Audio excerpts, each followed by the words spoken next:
지가방 안엔 굳은 다짐이 the backpacker 우리는 backpackers yeah we the backpacker 내가 묻은 신발이 바래져도 backpacker 우리는 backpackers 출발은 언제나 겁없이 시작부터 맨발 내 눈에 싹 다 basic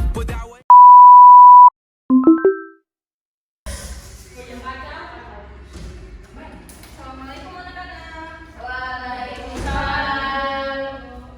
Maaf, ibu agak sedikit lambat.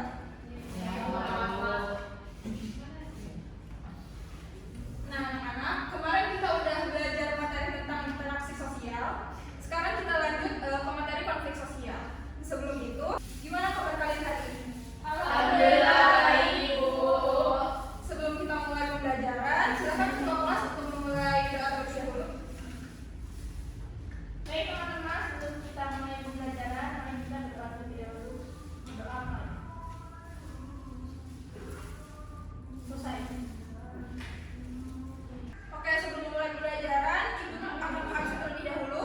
Nadia Afifah, Hadir Syahna Sakina Zeba, Hadir. Yani Rahmawati, Hadir. Solista Rahmasya. Hadir.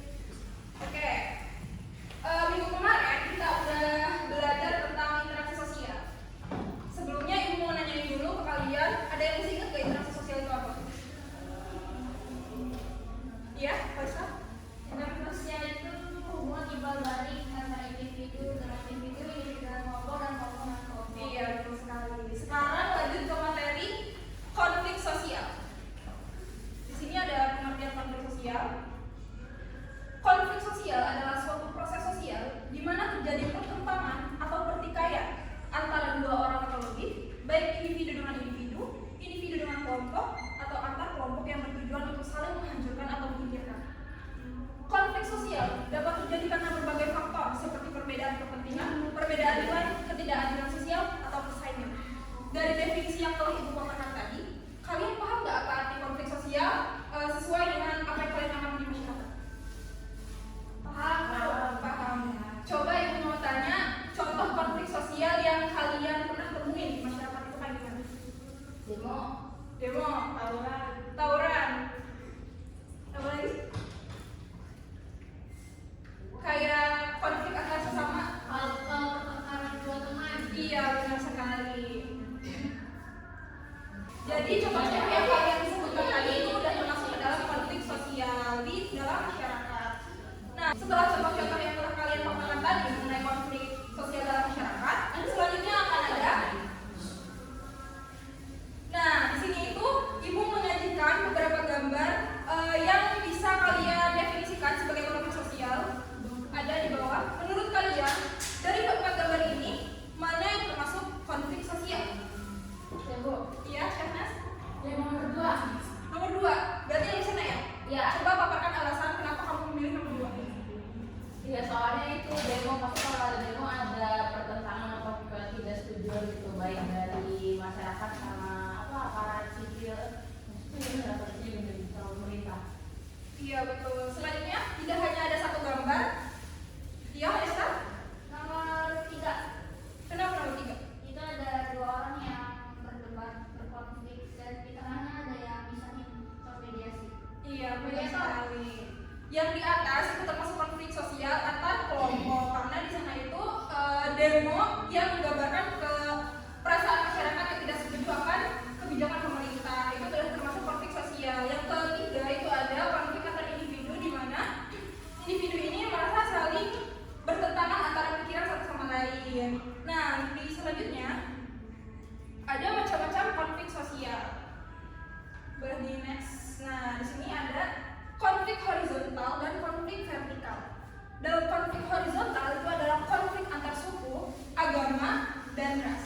Nah, contoh konflik antar suku itu adalah konflik ketika ada suku Sunda dan suku Minang, namun suku Sunda merasa lebih baik daripada suku Minang. Begitupun suku-suku yang lainnya.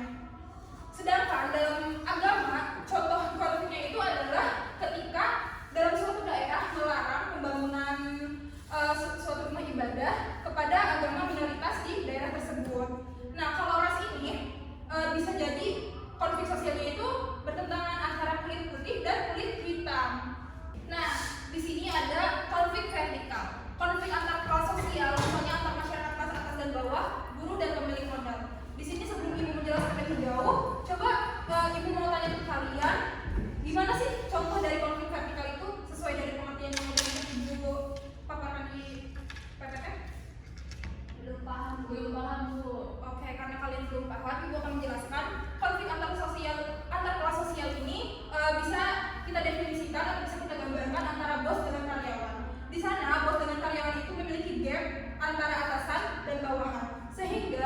si bos akan merasa memiliki sikap yang lebih Berkuasa ya. iya, lebih berkuasa, lebih punya otoritas atas si karyawan tersebut. Selanjutnya, nah di sini ada faktor penyebab konflik sosial. Konflik pribadi umumnya terjadi pada tingkat antar individu yang memiliki perbedaan kepentingan. Sementara itu, konflik sosial dapat terjadi pada tingkat lebih tinggi dan dampak yang ditimbulkan dapat mempengaruhi banyak orang. Nah, dampak konflik sosial tersebut ini bisa menjadi masalah bersama yang harus diselesaikan bersama dalam masyarakat. Selanjutnya di bawah ibu akan memberikan kalian tugas diskusi kelompok mengenai penyebab konflik sosial. Nah, di sini ada contohnya. Penyebab konflik sosial ini terjadi karena miskomunikasi. Nah, selanjutnya ibu akan memberikan tugas kepada kalian dua orang untuk memaparkan lebih lanjut mengenai penyebab konflik sosial. Nanti kalian akan memaparkan hasil diskusi kalian di depan kelas. Ada dua kelompok terdiri dari Halista Nadia dan Diania serta Syahnas. Silakan kalian berdiskusi.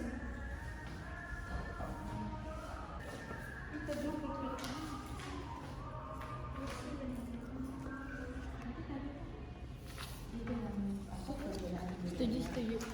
Ya gitu aja kali ya. Iya. Yang dijelasin tadi aja besok lagi. Apa kalian udah selesai diskusinya? Sudah. Oke, karena udah selesai diskusinya, ibu mau kalian per kelompok maju ke depan untuk memaparkan hasil diskusi kalian. Pertama, kelompok 1 Nadia dan Halista dipersilakan. Baik, Ibu.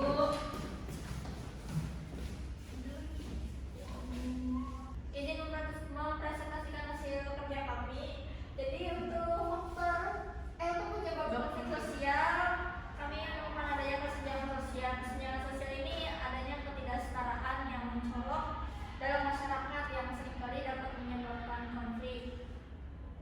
Seperti yang sudah tadi Ibu jelaskan, ada konflik vertikal dan horizontal. Salah satunya karena adanya kesenjangan sosial. Baik, yang kami temukan yang kedua yaitu konflik agraria antara petani dan perusahaan perkebunan. Di sini penyebabnya itu persaingan sumber daya tanah, ketimpangan kekuasaan dan ketidakjelasan hak atas tanah. Contohnya di sini itu yaitu sengketa lahan antara pertanian lokal dan perusahaan sawit di Sumatera atau Kalimantan. Terima kasih Bu. Udah, boleh disilakan dulu. Terima kasih. Kelompok 2 Syahnas dan Nadia.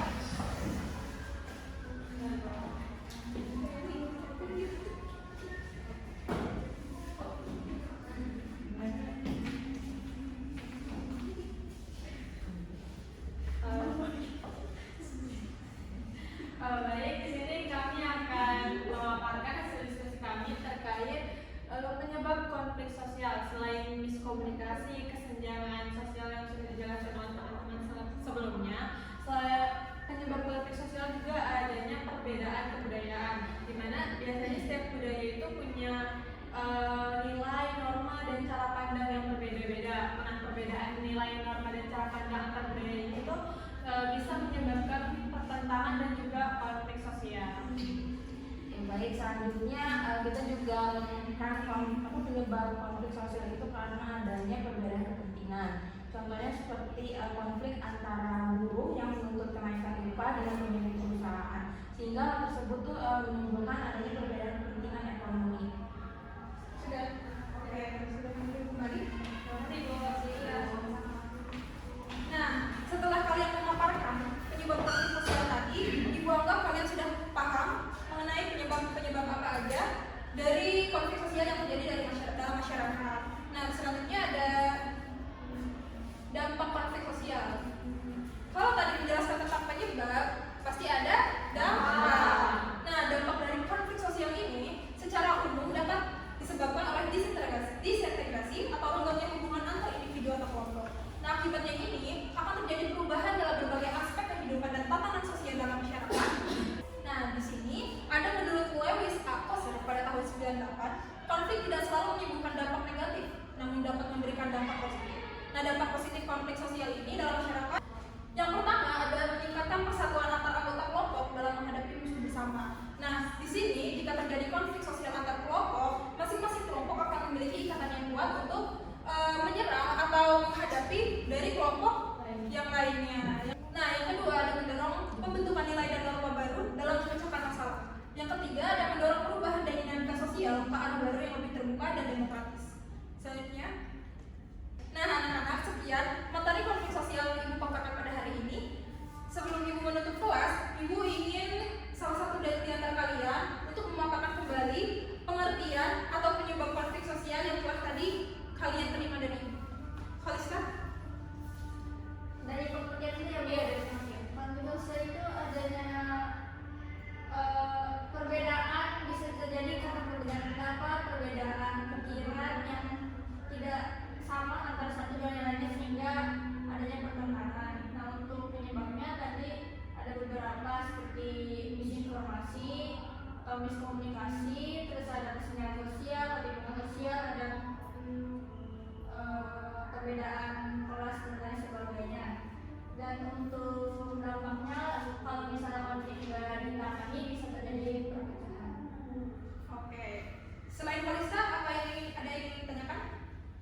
Saya ingin bertanya, menurut ibu, apa dampak sosial dari ketimpangan ekonomi di masyarakat, Bu?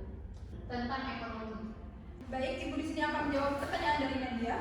Dampak sosial dari ketimpangan ekonomi di masyarakat. Yang pertama, ada meningkatnya kemiskinan dan ketidakadilan. Kelompok miskin ini akan menjadi semakin tertinggal karena akses terhadap pendidikan, kesehatan, dan peluang kerja mengurang. Kedua, ada timbulnya konflik sosial. Rasa ketidakpuasan dan kecemburuan sosial dapat memicu konflik antara kelompok kaya dan miskin. Yang ketiga, ada pecahnya solidaritas sosial. Nah, jarak sosial yang besar membuat hubungan antar kelompok menjadi renggang dan menurunkan rasa kebersamaan. Apakah Nadia paham? Paham Ibu, terima kasih. Baik. Yang lain ada yang ingin ditanyakan kembali? Oke. Baik, karena materi konflik sosial telah selesai Ibu paparkan. Baik, karena hari ini merupakan materi terakhir dari semester ini, minggu depan kita akan memulai UAS. Persiapkan materi kalian yang telah kalian pelajari dari pertemuan 1 sampai pertemuan akhir. Besok kita ulangan tanpa membuka buku. Oke? Sekian dari Ibu, terima kasih. Ya, wassalamualaikum warahmatullahi wabarakatuh. Waalaikumsalam.